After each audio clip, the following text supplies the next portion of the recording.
The Texas sun had barely risen, casting long shadows across the endless prairie, when the first train carrying German prisoners rolled into the station. Dust swirled around the wheels, clinging to the tired faces pressed against barred windows.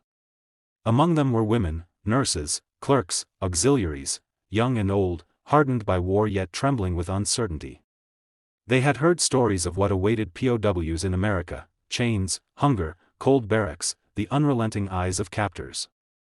But as the train slowed, a vast expanse of ranchland stretched before them, dotted with wooden fences, grazing cattle, and horses that lifted their heads curiously at the approaching humans. Greta, a nurse from Hamburg, pressed her hands against the metal bars, her fingers raw from the ride. She had tended to soldiers on the Eastern Front, witnessed the faces of men dying alone in freezing fields, and yet nothing had prepared her for this strange, quiet calm. "Is this a prison?" she whispered to her companion, Marta, whose eyes were wide with disbelief. The only answer was the soft clatter of hooves and the distant call of a crow, an almost ordinary sound that felt surreal after years of artillery and smoke. The first American officers greeted them with measured politeness, not the snarls and threats Greta expected. They handed out bottles of water, and one young lieutenant, tall and freckled, awkwardly offered a cigarette to anyone who wanted it. Greta shook her head, but curiosity pricked at her as she noticed the ranch hands leaning against fences, hats tipped back, grinning with something she could only describe as bemusement. There were no chains, no armed guards beside her, only the wide-open sky and the smell of hay. That afternoon, the women were led to a barn, where straw had been spread in neat piles for sleeping. Horses peered over the rails, nostrils flaring, ears twitching. Greta hesitated at the edge of the stall, remembering the stench of blood and mud from the front lines, and the memory of her sister's face as she had left Germany months ago, never knowing if she would return. One of the ranchers, a woman named Clara, approached with a rope halter in her hands. "You're going to ride today," she said gently. "Don't worry, the horses won't bite."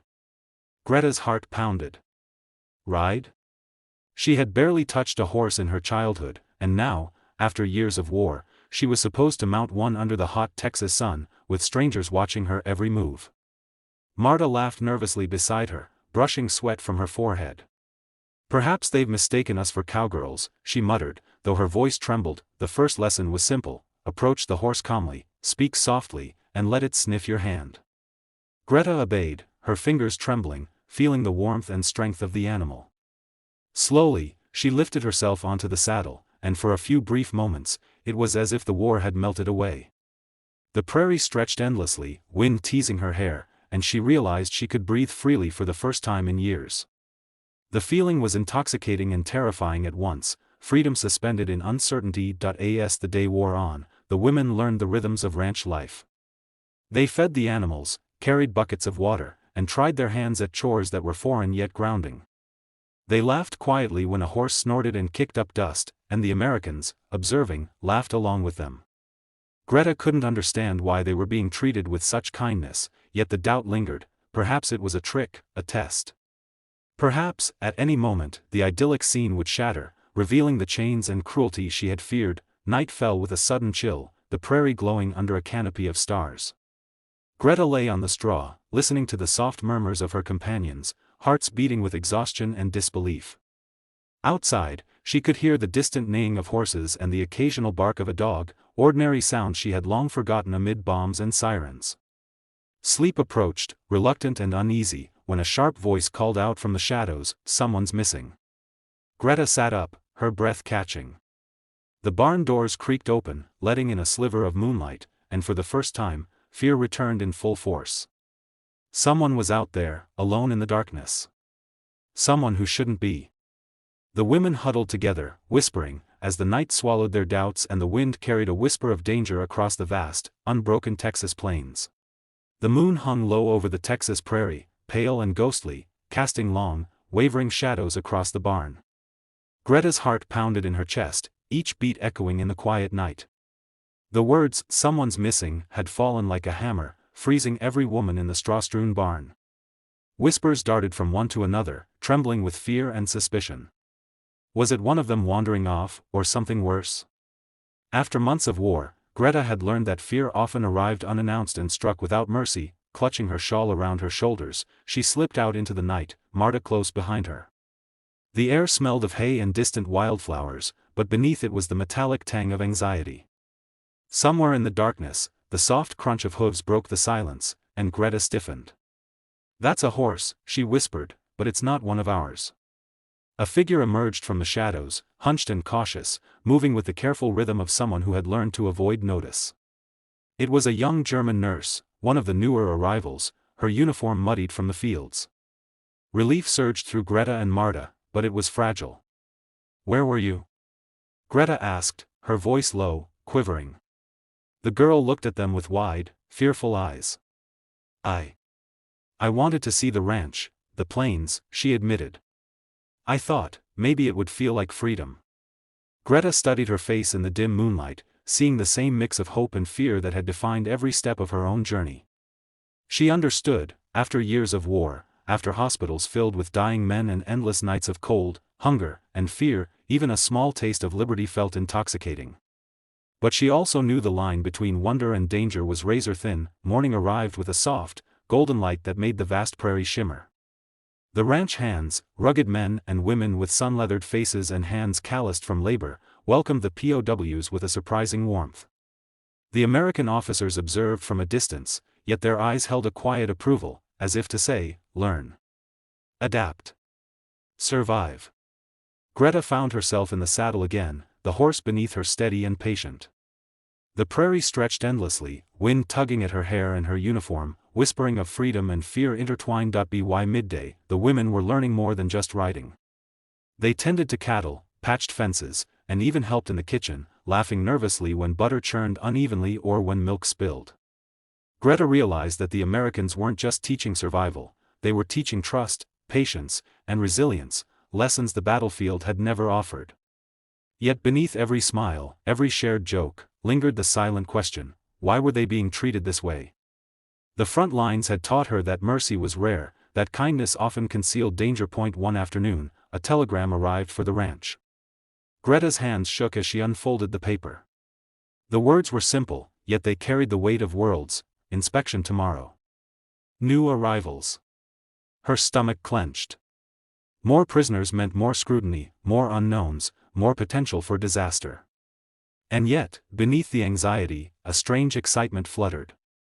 Each day felt like a rebellion against expectation, a quiet challenge to the narratives of cruelty they had carried across the Atlantic. As the sun began to dip behind the horizon, painting the sky in shades of orange and violet, Greta walked toward the corral. A group of ranch hands were training a young horse, impatient and wild, trying to coax it into calm obedience. Greta stepped closer, feeling the tension radiate from the animal, and for a moment, she understood, the horse's fear mirrored their own. She reached out slowly, murmuring soft words, allowing the creature to sense her intention. Step by step, the wildness began to settle, but as Greta guided the horse into the corral, a sudden, sharp whistle cut through the air. The ranch hands froze, ears straining. From the edge of the prairie, a shadow moved, faster than any horse could run. Greta's pulse surged. She recognized the uniform immediately, an unfamiliar American officer, moving with authority, but his eyes betrayed urgency, even alarm. "The prisoners, one of them is gone," he shouted, his voice carrying across the open land. "She was last seen near the northern fence." A cold shiver ran down Greta's spine. They had survived battles, bombings, and endless marches, yet now, in a place that promised safety and freedom, danger crept silently through the open plains. The women exchanged fearful glances. The open sky that had felt like liberation now seemed to stretch endlessly, hiding unseen threats, and the horizon itself became a line of suspense, waiting to swallow those who stepped too close. Greta mounted her horse without hesitation, heart hammering, wind tearing at her uniform as she urged the animal forward. The northern fence stretched endlessly before her, shadowed in the twilight. Every second felt stretched, every hoofbeat a drum of impending doom. Marta followed close behind, shouting the missing girl's name, but the wind swallowed her voice. As they reached the fence line, Greta's horse stumbled. She barely recovered, and in that instant, movement caught her eye, a figure darting across the prairie. Not running aimlessly, but deliberately, as if guided by something unseen. The girl's face flashed in the fading light, terrified, yet strangely determined. Greta's stomach twisted with both fear and awe, and then, without warning, a single gunshot rang across the plain, sharp and deafening. The echo rolled over the hills and vanished into the horizon. Greta's breath caught. Marta screamed, the horse reared, and the shadowed figure vanished into the distance, leaving only dust, silence, and a question that hung heavier than any artillery shell: who had fired, and why? The sun had barely pierced the horizon when Greta and Marta finally reached the spot where the gunshot had echoed the night before. The prairie stretched endlessly, golden under the morning light, yet it felt hollow, empty. Dust swirled gently across the grass, disturbed by the faint footprints of the fleeing girl. Greta dismounted, scanning the horizon, heart pounding with a mixture of fear, frustration, and hope. Each second felt stretched, as if the prairie itself were holding its breath. Then she saw her. The missing nurse crouched behind a low rise, face pale, eyes wide, trembling from both exertion and terror. Greta rushed forward, calling her name. The girl flinched but did not move. Finally, Greta knelt beside her, placing a steady hand on her shoulder. "You're safe now," she said, though even her own words felt fragile against the vast, indifferent landscape. "Why did he?" the girl whispered, pointing shakily toward the distant line of ranch buildings. Greta realized she meant the officer, the one who had fired the warning shot. He wasn't trying to harm, he had aimed to scare, to signal that no one should venture too far from the ranch. The realization brought a mix of relief and shame. Fear had sharpened their instincts, but in this land of open skies, even authority could feel threatening. Back at the ranch, the Americans waited silently as the girl was led back. There were no harsh words, no punishment. Instead, the officers and ranch hands offered gentle guidance, teaching the women how to move safely, how to anticipate danger without panic, and, most importantly, how to trust cautiously but openly. Greta marveled at the stark contrast to the rigid fear of war. Here, discipline coexisted with compassion, structure with humanity. Days turned into weeks. The women adapted to ranch life with astonishing resilience. Greta found herself laughing more freely than she had in years, sharing stories of the front with the other POWs and listening to the Texans' tales of cattle drives, droughts, and the endless sky. They taught the women to ride with confidence, to rope cattle, to understand the rhythm of the land. In return, the Americans learned from the women lessons in endurance, perspective, and the quiet courage born of surviving unimaginable hardship. Greta remembered one evening, the sun sinking in a blaze of crimson, when she watched a young foal stumble and struggle to rise. Without thinking, she ran forward, steadying the animal, murmuring softly. It reminded her of herself and her companions, fragile yet unbroken, learning to stand again in a world that once seemed impossible to trust. The foal found its feet, and for the first time in months, Greta laughed freely, a sound unburdened by fear or caution, but the war had left invisible scars. Letters arrived from Europe, bringing news of friends lost, families displaced, homes destroyed. Greta read each one quietly, feeling the weight of survival. The Texan sun warmed her back, the prairie stretched endlessly, yet she understood that freedom here was intertwined with the memories of loss, the reminders of what had been left behind. Compassion could heal, but it could not erase history. One afternoon, as the women prepared for a small fair the ranch was hosting, an unexpected visitor arrived, a young American boy, no more than 12, carrying a basket of wildflowers. He approached Greta cautiously, eyes bright with curiosity. "I wanted to thank you," he said simply, "for helping my father with the cattle." Greta knelt, taking the basket, and realized that the simplest gestures could bridge oceans of fear and misunderstanding. Years of war had taught her suspicion, but here, innocence reminded her that trust could grow even in the hardest soil. By the end of the summer, the women had transformed not just the ranch but themselves. They had learned to ride without fear, to laugh without reservation, to care without expecting cruelty in return.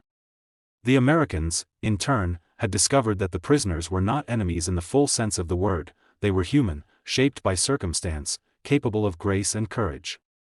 Friendships formed in the shadows of distrust now glimmered under the Texas sun, fragile yet resilient. As Greta mounted her horse one last time before the POWs were scheduled to depart, she paused at the fence line, looking out over the prairie. The wind tugged gently at her hair, carrying the scent of hay, sun-baked earth, and something more, hope. She thought of the hospital wards in Hamburg, of shattered streets and endless nights of fear, and realized that courage was not the absence of fear, but the act of moving forward despite it. When the transport trucks finally arrived to take them back, the women climbed aboard, their hearts heavy yet transformed. They waved to the ranch hands, to the officers, to the vast, endless sky. Greta felt a quiet pride, in survival, in trust, in the small acts of humanity that had turned captivity into an unexpected sanctuary. Years later, Greta would recount this story to her grandchildren, describing the kindness of strangers in a foreign land, the feel of hooves beneath her, and the vast Texas sky that seemed to stretch into eternity. War teaches many things, she would say softly, but it is compassion, not cruelty, that endures. Even in the darkest times, humanity finds a way to rise. And as the trucks disappeared over the horizon, the prairie stretched on, unchanged yet transformed by the stories it had witnessed, a testament to courage, sacrifice, and the enduring power of empathy, even in the shadow of war.